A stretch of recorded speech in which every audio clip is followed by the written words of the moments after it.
Hibernation Hotel. It was way past hibernation time, but Bear just could not sleep. His cave, as usual, was far too crowded. Raccoon snored, Beaver fidgeted, and Skunk, frankly, was a little bit whiffy. I've had enough of being treated like a big furry mattress, Bear harumphed. So he got up, made a phone call, and booked himself into a fancy hotel. "Ah," said Bear as he drove away. "Peace and quiet at last." The hotel was huge and fancy, just like the receptionist's moustache. Bear tried not to stare at it as he checked in. "Would Sir like a wake-up call?" asked the receptionist. "Yes, please," said Bear. "March 1st. The bellboy showed Bear to his room. It was bigger than his whole cave. "This is the life," whooped Bear, bouncing up and down on the bed. "And look at these snacks," Bear cheered. He didn't know which one to eat, so he ate them all, then washed everything down with a huge slurp of water.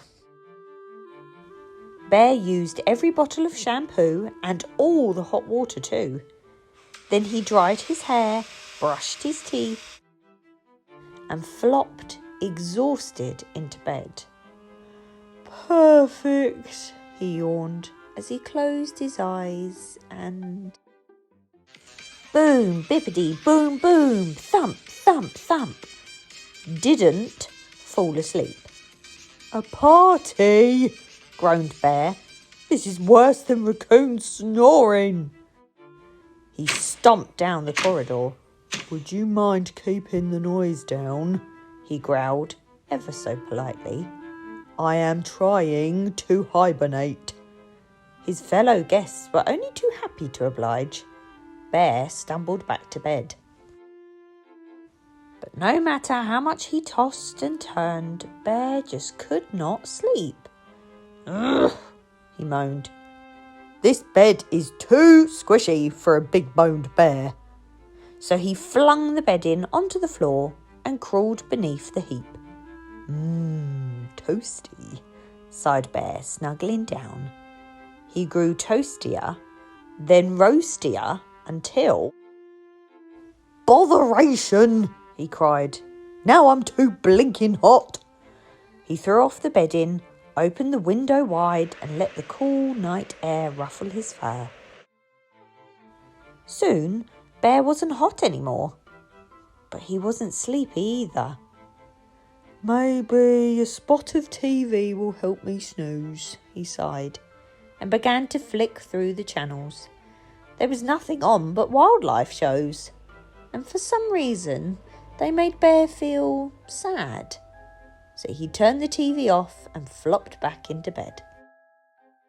Bear lay in the dark, wide awake and all alone. "I just don't get it," he huffed. "I'm in a luxurious bed with no snoring, fidgeting or skunky whiffs, and I still can't sleep." Deep in the pit of Bear's tummy there was a strange, hollow, empty feeling. And right then, Bear knew exactly why he couldn't sleep. "I'm hungry," he howled. "A bear can't be expected to sleep on an empty tummy."